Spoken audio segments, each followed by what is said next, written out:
Good morning, everybody. Okay, we're at the Pilot Travel Center in Vega, Texas right now, getting ready to pull out of our spots and go pick up our next load. I'm gonna get out of here and we'll start talking about it. I'm starting this early because I am taking a route into the shipper that I've never taken before, even though I've been to this particular shipper countless times. I think we're clear. Alright, this is US 385 north right here that I'm turning onto, and an I-40 right here in front of us. Now, I wouldn't have even normally ended up over here, because usually when I'm dead-hitting the Cactus, I'm usually either dead-hitting from Plainview, which is straight up I-27 and 287, now US 287, or I come from the Tucumcari area and take 54 across, US 54 East, and then take, there's a farm road on over in the Dalhart area that I take to get to the shipper. Kind of shortcut there. Or I've also had to dead from Oklahoma to there, and when I do that, I'll go across State Route 152 from over by Sayre and Elk City area, and work my way across that way. So this is actually a first using 385 from Vega. There are a couple of options I have here that I can use on the way over there. Now, if you're not familiar with Cactus, it is about an hour or so drive north of Amarillo, and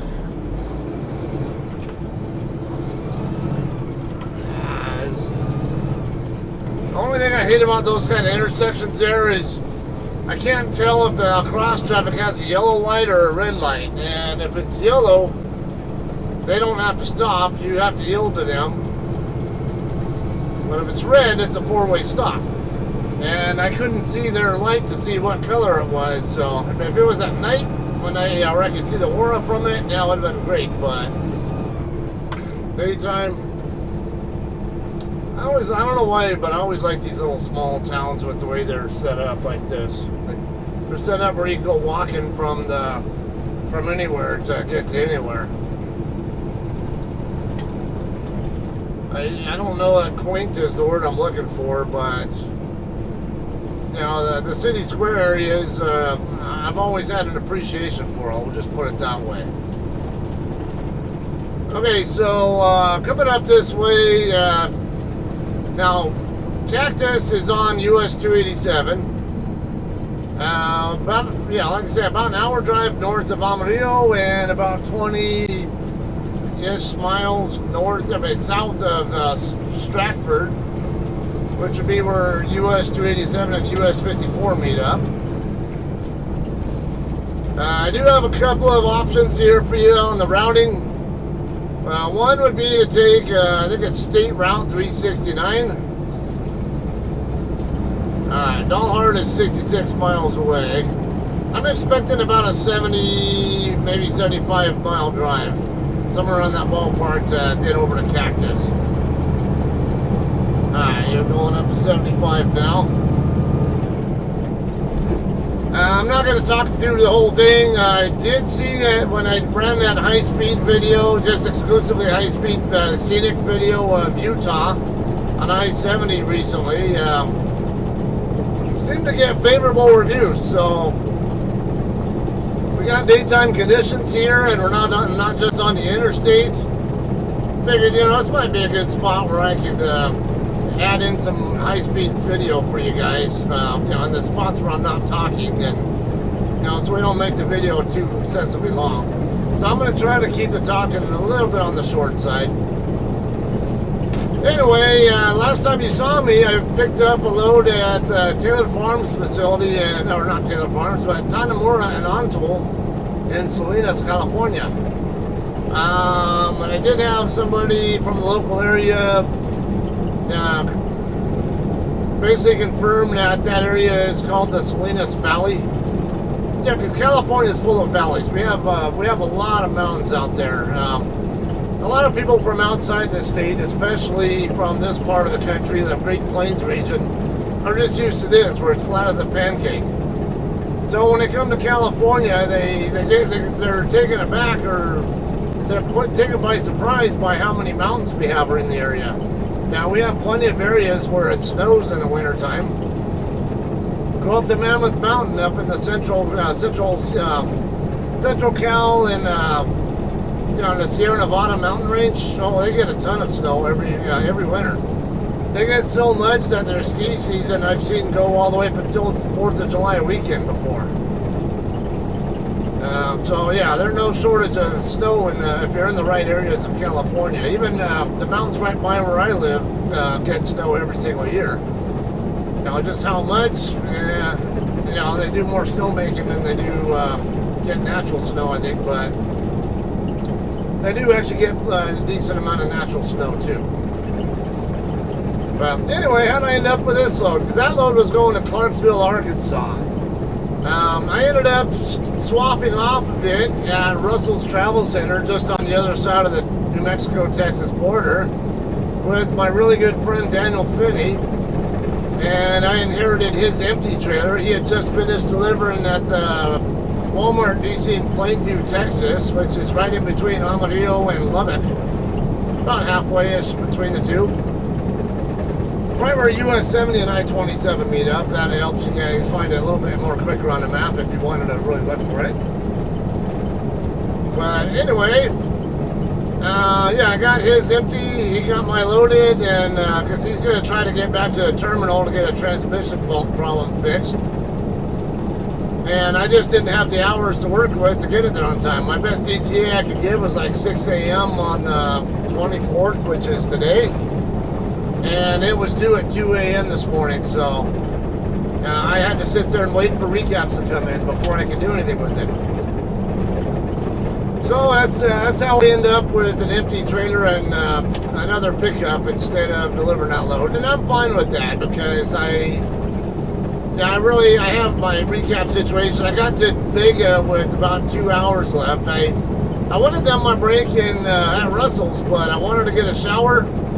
Yes, Russell's has showers, but why would I want to pay $12 or whatever it is for a shower when I have free shower credits at Pilot?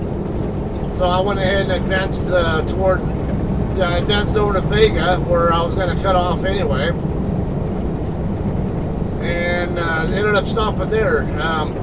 Could have also stopped at the Loves in Dumas, or as I always like to call it, Dumbass, which is on 287, about 10 miles south of Cactus. And we're going to be going through Dumas on the way up with this empty.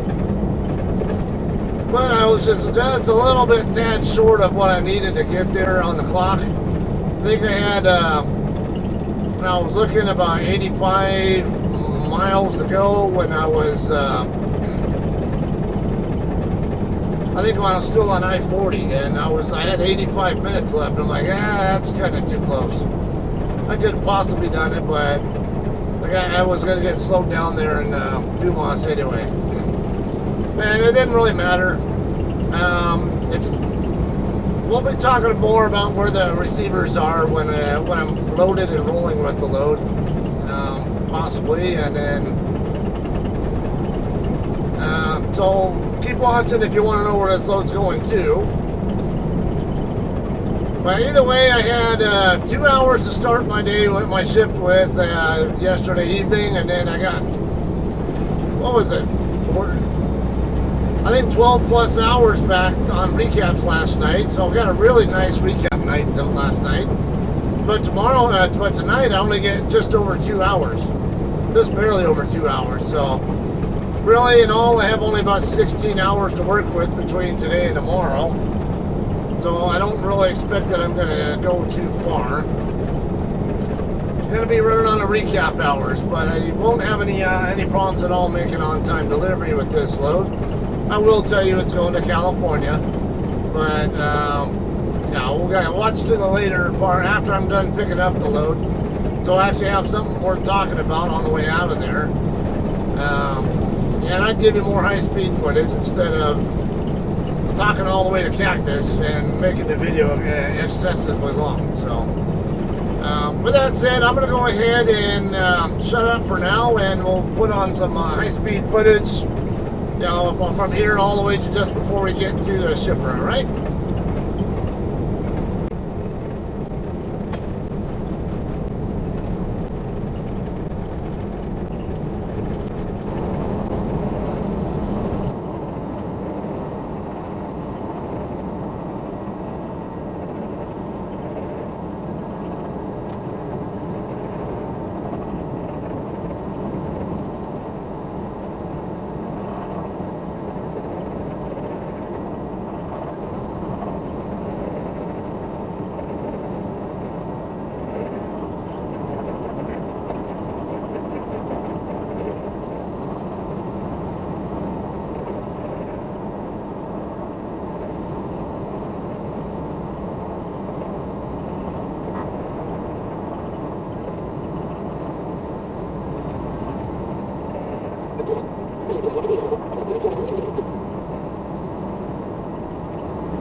Okay guys, that's enough for the high-speed footage for now.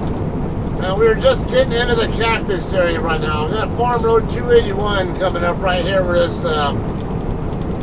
this belly dump, or actually this end dump truck is turning now.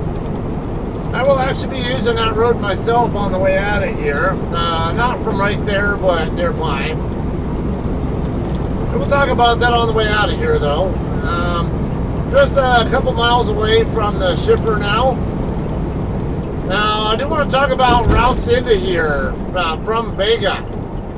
So, some of your options are either to take, the option one would be take I-40 over to Amarillo, and then get on, you can take Loop 335, I think it is, and take it over around to the north side of Amarillo, and then take 287 up.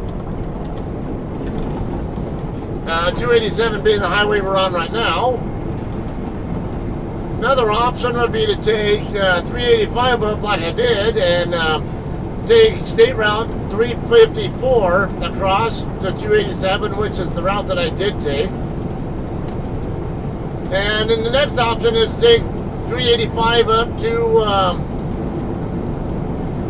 US 87. Take 87 across to Dumas.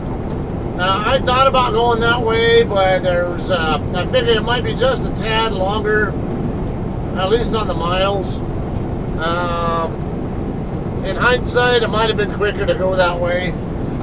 And normally, it's more advantageous. It's usually better if you're in a truck to stay on the National Highway Network as much as you can. I know this guy is going to want to try to pass me and block me, and I got my turn coming up, so I don't want him passing me and getting in my way. So, because I got a left turn coming up here. You're gonna see some flashing yellow lights up here. Right there where the flashing yellows are at is where I'm turning. So this guy with the trailer right behind me, I didn't want him being next to me when I needed to move over, so I moved over just a tad early. Not by much, though. Okay, so 87 though, if I take it out across, probably would have missed some of that construction crap in Dumas. Yeah, now you know why I moved over here. Yeah, I would have had less of the stuff in Dumas to deal with. It wasn't too bad either way, but still, it took a little bit of patience to go through Dumas. Come on, dude. I could go, but I'm waiting on your ass to clear the damn road so I can actually get across. Because otherwise, I'm going to get stuck here between the tracks and the highway because I can't get anywhere. Alright, tracks are clear anyway, but still, it's like, come on, dude. They're killing me. Alright, this very first turn, this driveway right here is what I'm going to turn into. I see a good number of drop trailers sitting here in the staging lot. This dirt lot right here belongs to JBS. You can stage there if you're waiting on a load or if you want to get here early, that's fine. I don't advise getting here too early though, because the little restroom in there sucks. That's probably the worst restroom I've ever seen in my life, to be honest with you. That's pretty bad. Okay, when you get in here, you're going to need to slide your tandems all the way back. And we'll talk some more about everything else in a minute.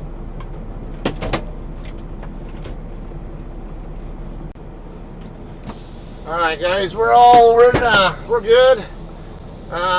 Just need to slide my tandems. And if my... You have 6 hours and 37 minutes of remaining drive time. Slide tandems back first before you go in the lot. It's actually a requirement.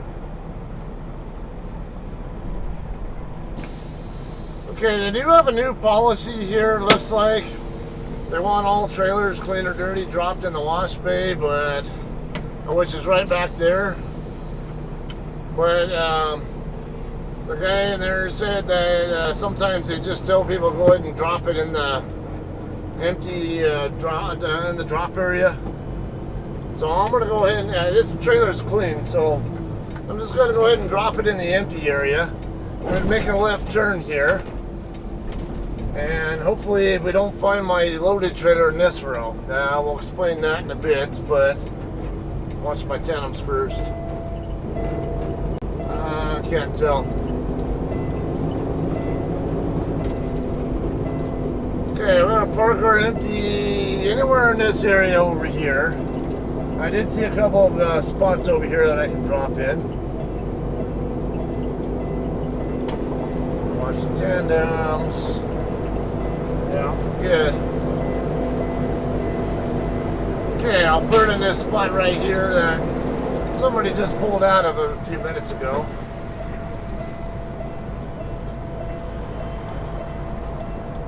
Don't think there'll be quite enough room for a straight back. I don't know, might be enough there. Let's see, it might be just barely enough. I need more, so. Yeah, I mean, it'll work.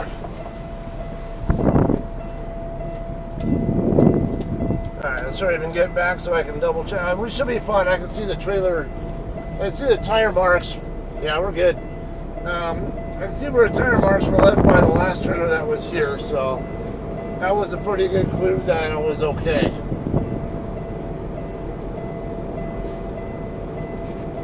And got that damn coolant leak to deal with again.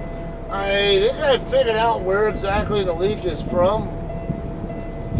I believe it's coming from the little hose that goes from the top of my coolant reservoir over to the radiator. So somewhere along the way, I'm going to probably stop at a dealer and see if I can get a new one and a couple of new clamps and see if that fixes it.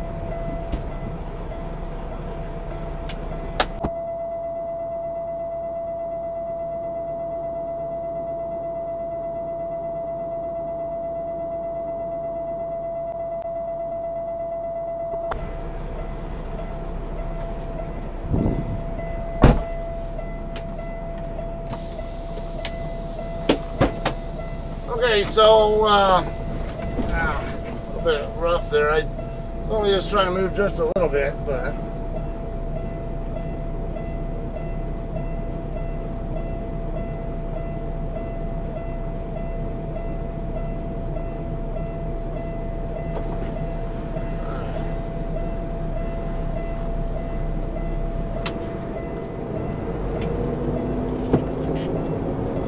okay, so the loaded trailer, there could be. Shut up. Don't fucking talk while I'm trying to talk. Anyway, the loaded trailer will either be in this row here in the middle or in the next row, the one that's facing the wash rack. If all goes well, it'll be in the other row because when I come down this row, you're going to see how the trailers are all pointing upward. Yeah, that's not good because the tandems all sit down in a lower area.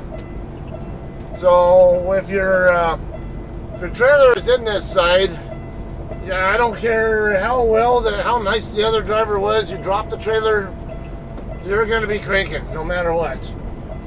It's just too. And in fact, you're going to be cranking the landing gear until it's almost all the way up before you can even can get the landing gear off the ground.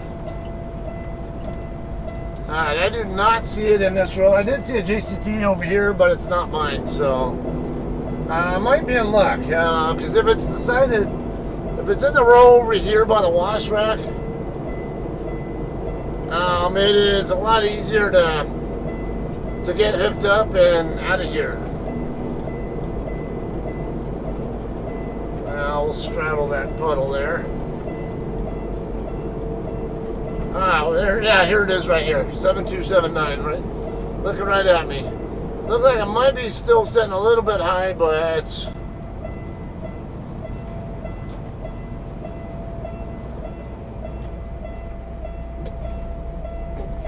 alright, see, you're good with the timing on the turns. It's easy to line right up. Careful not to high pin your high hook it. I mean, yeah, it's sitting high. I can tell just by how large the gap is between the bottom of the trailer nut.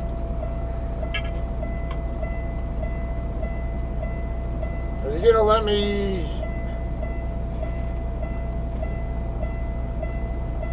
Won't let me go off duty.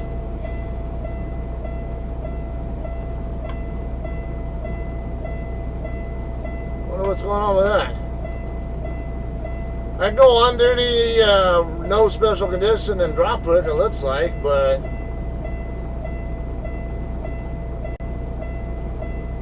not burning on duty time for this.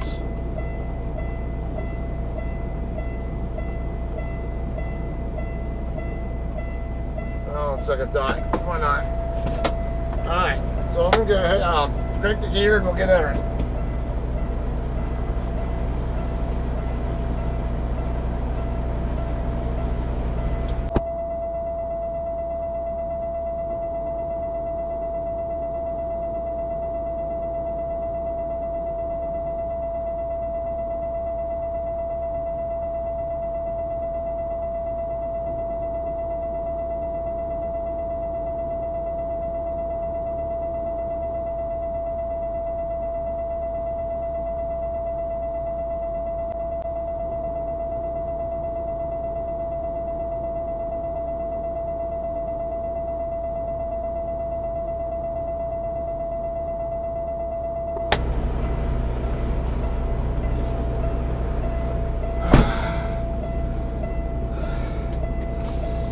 Oh, this landing gear has issues.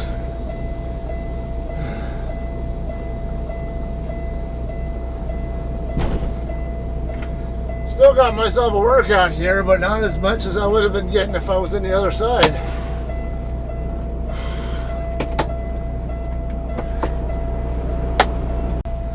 Okay guys, we're done preaching. I need to slide the tandems. And also create room for this guy to go by. Come on.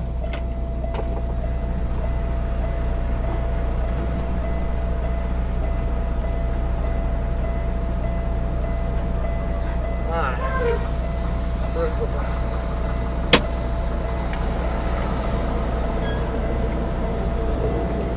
Yeah, I wanted to make sure we're up against the pin just fine. Then I'm going to pull forward to make sure there we go, the truck assembly gets unbinds from the slide tool.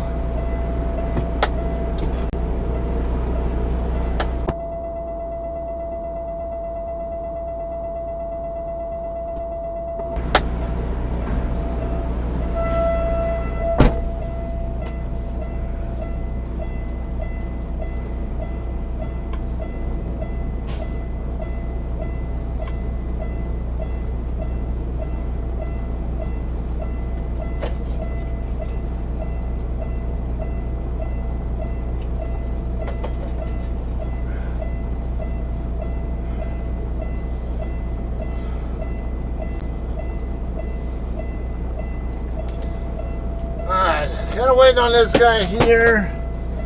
Let's see if he's going to give me a chance to get out of my spot before he starts trying to back into the wash bay. Assuming that's what he's trying to do. Alright, yeah, we should be good. There's nobody on my left side, so I don't have to worry about tail swing hitting anything. Ah, we got a winner here.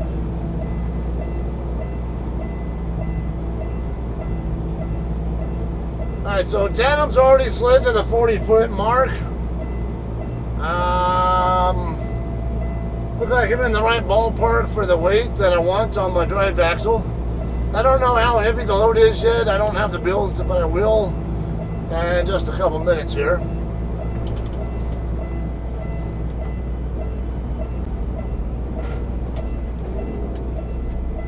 Oh, this is kind of a shit show here. And I see another JCT over here. That guy's got a paid off truck. I can tell by his truck number and where the number is decaled at. That smaller decal is up by the steer tires. Anytime you see a JCT truck with the numbers right there, it's almost certainly going to be a paid off truck. And also they're going to have an L07 or L08 number if they're paid off, and if that means the person owns the truck. It's basically a truck that they got through JCT's lease program, but they've already paid off. They've already made all the payments and paid it off and all that. We got L0850. He's got some beat up paint as well on that thing. I thought it was, oh, never mind. I thought I wasn't on duty for checkout, but I forgot to change the special condition of yard move, I guess. Alright, we'll get checked out here and we'll get out of here.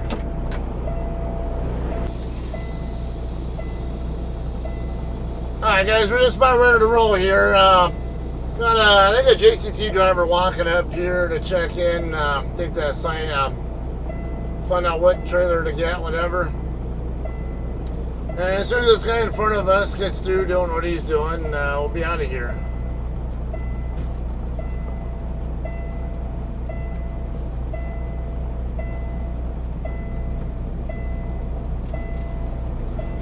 Okay, so let's talk about route options again, alright? Got at least a few options to work with here. If you're concerned at all about your load being heavy, maybe needing to get reworked, I recommend you come over here to 287, head back to the south over to Dumas, to that Loves that I passed by on the way up here, and scale it there. That's going to be the nearest cat scale that I know of. The next alternative is to take 287 north up to Stratford. And there's a pilot right there at the corner you can scale your load at. The other option, is I'm going to take a different route. I'm going to make a left out of the lot here if I can ever be allowed to make the left. Just constantly trucks inching their way in or out, and Tyson employees look like coming in and out as well. So. See, I think this JBS truck's coming in here, yeah. But I told you earlier I'm going to use Highway 281. It's Farm to Market Road 281. Or Farm Road 281, whatever. And this is how I'm going to go to get to it. I think we're clear now. Now 281 will take me over to the south end of Dalhart. There is another farm road just north of here, about a mile, that I sometimes take. That's Farm Road 297.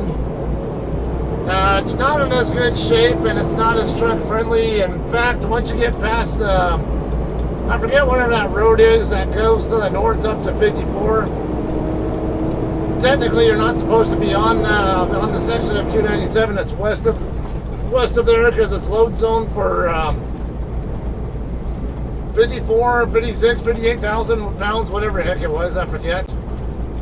But that's all you really see on that road are trucks going to the farms there. So I don't know what the point of that is, but it's nonetheless, they kind of frown on trucks being over there. I've never had any problems using that road, but is it technically legal to go that way? Probably not. It's possible I just haven't had any problems only because the local police haven't seen me using it yet.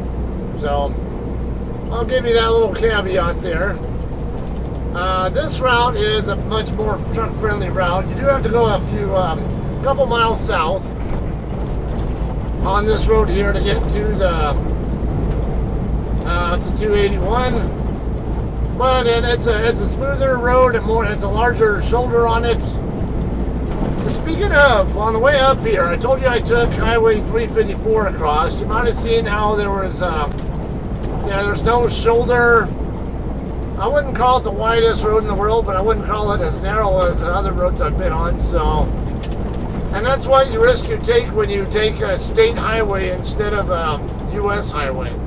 Now U.S. highways can also be problematic with shoulder width or lane width or whatever at times, but generally the larger the higher the level of the road is, the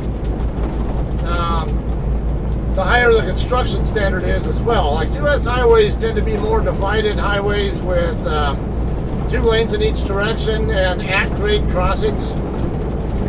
The interstates and freeways, of course, or turnpikes, whatever, you got limited access. You have to use ramps to get on and off of them. state highways, they're a lot more likely to just be 2 lanes like that one I was on. California is really one of the exceptions to the rule, though. We have a lot of state highways that are actually limited access, very, very truck friendly, but suck with the on-ramp and off-ramp setups. They might have short ramps on them and not much for acceleration lanes, or it's dangerous at times. So we're gonna tee into 281 right here. I can see a white pickup going across right now. I'm gonna turn right there, and that'll take us across about, I don't know, between 20 and 30 miles, somewhere in that distance, I guess. We'll end up on US 87 on the south end of Dalhart. Now, I'm not too concerned about this load being overweight, because it's only a 36,000 pound load. I've been here many times, and I can't say I've ever had to get a load reworked here. However, I do know other people at JCT who have had to get loads reworked here, so, caveat emptor again. But the weight of the load and what I'm seeing on my load gauge tells me I'm probably okay. I'm still going to scale it, but I'm not going to go to the nearest scale possible, because I don't think it's extremely high risk especially with the weight of the load, that I don't think it's extremely high risk that I'm going to need to come back for rework. But if I thought there was a chance I was going to want to get reworked, I would have gone over to 287 and taken 287 down to the Loves and Dumas and got it scaled over there. Alright. Don't want to go into the ditch here, so we'll make sure you turn extra wide here.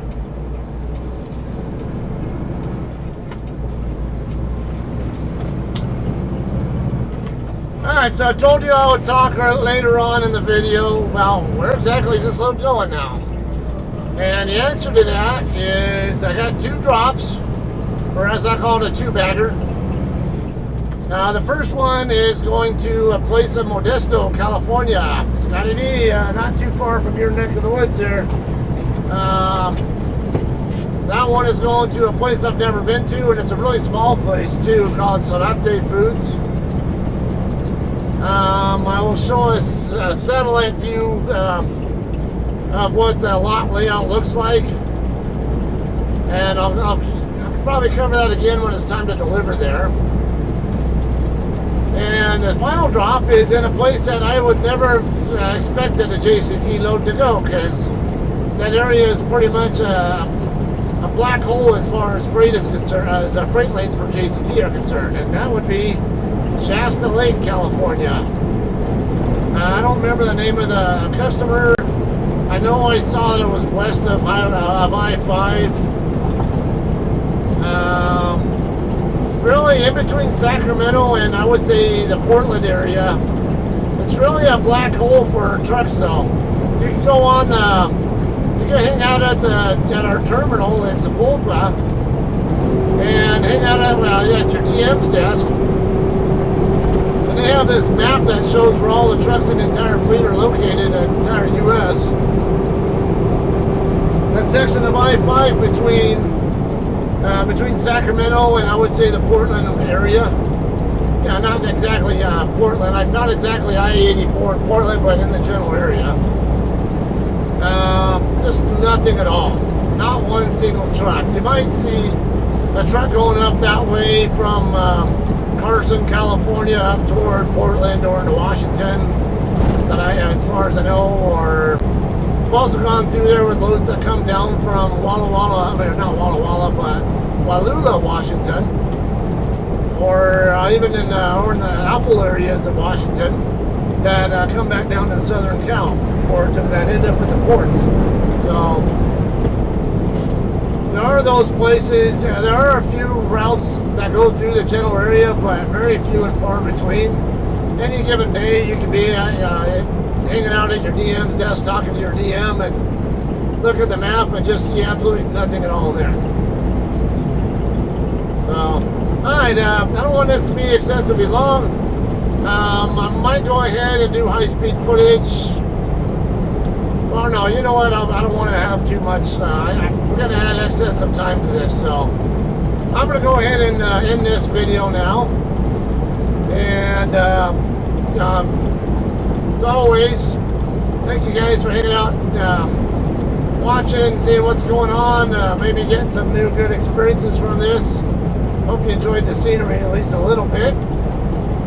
And alright, I'm running on a recap, so I'm expecting that I'll probably deliver the load myself.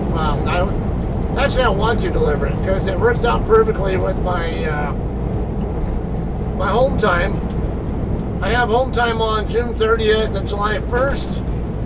The Modesto load delivers June 27 in the morning, and then the Shasta Lake load delivers on the morning of the 28th. So, and I'm going to be, I'm expecting to already be up there in the area before it's even delivering. So, I should have a good clock to work with to deliver, and then head back down somewhere on the 28th to pick up a load, and then use maybe my 29th recaps or something to get that load back down to our San Bernardino drop yard and be home on time for my appointments. So given that's kind of what I have going on. I have not in the least been interested in swapping off this load, even if I do get in the area early. So plan on my next video being from the, well, actually I might do one more video of some legacy footage, I guess I'll put it. I do have basically one of the worst swaps I ever did.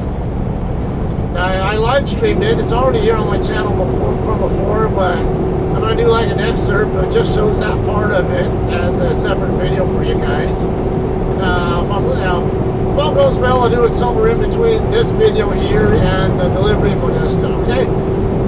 Otherwise, you'll see it sooner or later. Alright, it's time for that. I'm going to go and call this one a day. And as always, thanks for watching. And we'll probably see you guys in Modesto. Alright, thanks. See you guys.